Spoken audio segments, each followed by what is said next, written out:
Hi, today we're going to be making the cover of a drop spine box. It's essentially a book cover that wraps around the inner and the outer tray. So I have all my pieces pre-cut, and the first thing I do is I make a small angular nick on the outer corners of the front cover and the back cover. I've done the other three corners, and it's just a small angled triangle. I've placed my 3 pre-cut sheets onto my book cloth, and I have about 3/4 of an inch to an inch all the way around. And what I'll do in order to keep everything in the right position is I'm going to just flip these pieces over while I glue the book cloth. That way I remember what positions they go in. The nicks are on the outside, facing the cover. So I start in the middle and I work my way out with the glue. I don't have to go all the way to the edges because I'll be re-gluing the edges when I do the fold-ins. The glue dries really fast, and I want it to be fresh for the turn-ins.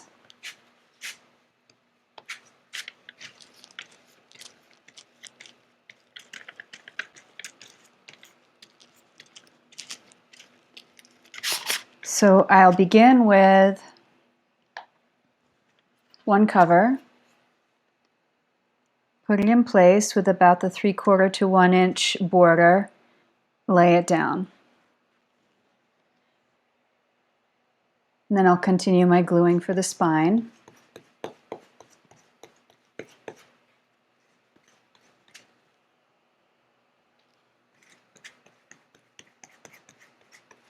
This way the glue has less of a chance to dry while I'm working.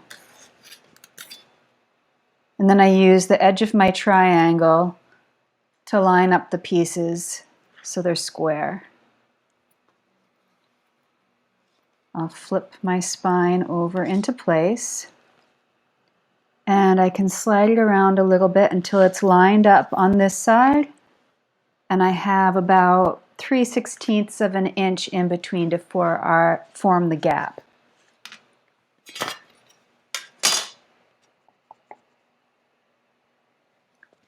And I'll continue gluing.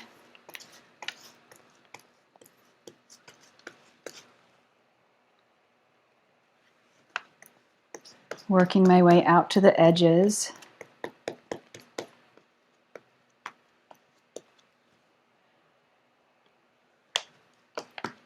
I like using a bristle brush. This is a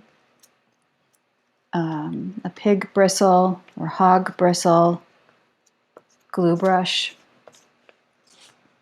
Not too big, not too small. I bought it years ago at Paper Source. I don't know if they still have them, but most bookbinding supplies will have a medium to small glue brush. And I'll put my triangle back in place and flip my board cover into place.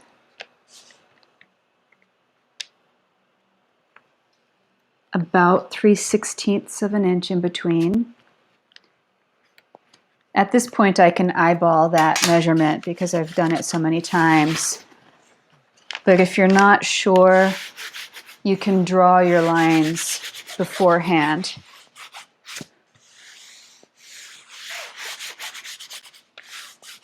And that way you know where to line up your board. So I'm just going to rub that down a little bit.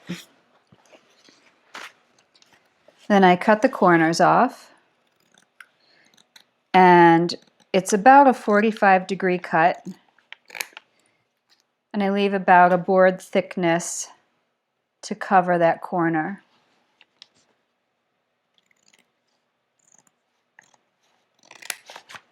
I'll do all 4 corners.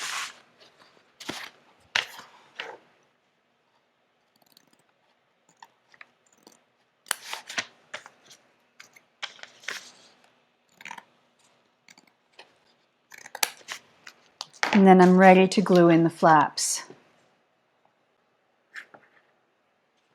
I'll reapply the glue on the edge. Now I always start with the top and bottom flaps, and then I'll do the side ones. And I flip it up to get a nice strong crease, and then I push in. And I work from the corners into the center because the book cloth has a little stretch. And that leaves a little bubble here, so I can push it down in the center and have a little extra fabric to work into the groove. You want to work the book cloth into the groove really well. And then burnish the whole thing down. And the last thing I do is that little extra bit of fabric, I just push it around the corner a little bit. And I do the top.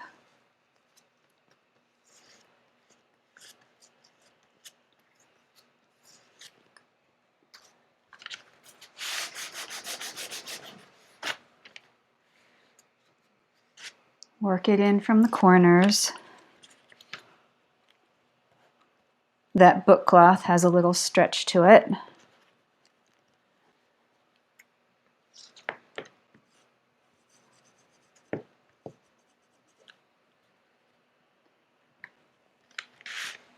And push that little corner in. And then I'll do the ends.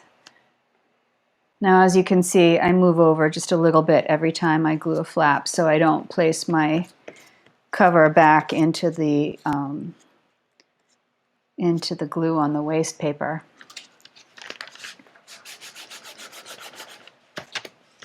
And this I just push in as much as I can to get a nice tight edge, no bubbles. And I'll burnish that down.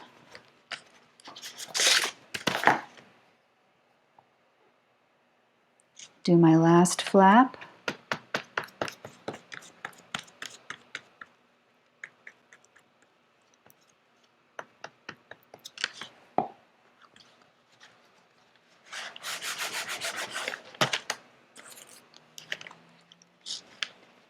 Again, push that over. Now if there's a tiny little gap like there was on this one, like I said, the cloth has some stretch to it and I can just push it over to fill that little gap where the book board was showing. Then I want to burnish all of the edges to get a nice square edge. And I like to tap my corners a little bit so I don't get these little lumps.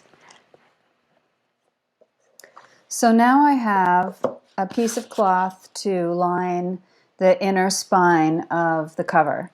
And this book cloth I've pre-cut. You don't have to measure.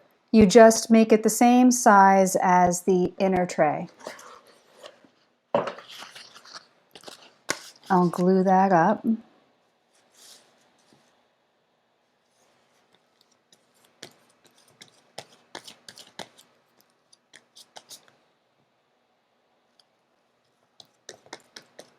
Again, working from the center out seems to work the best.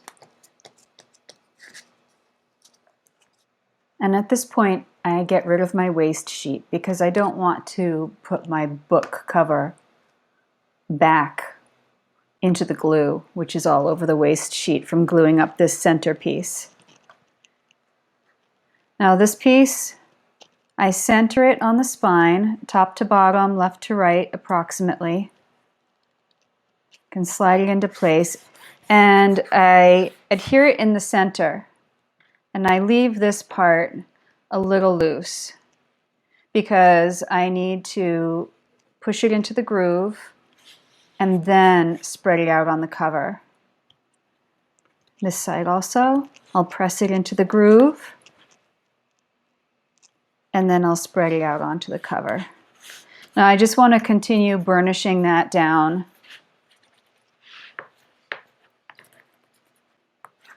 get it all on there securely, and then really work those grooves for a little bit.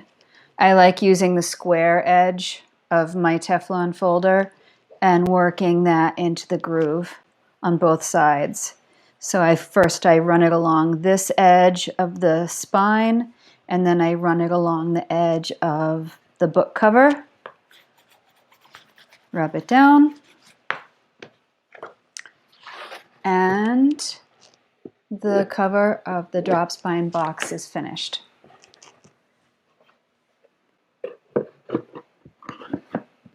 Fits beautifully. Now we're going to line the trays later. When it's time to assemble the box, I will line the trays, and before they get a chance to dry, I'll glue it onto the cover and weight it securely.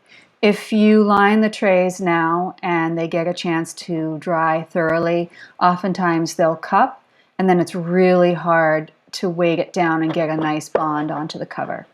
So next video will be lining and assembling the box. Thank you.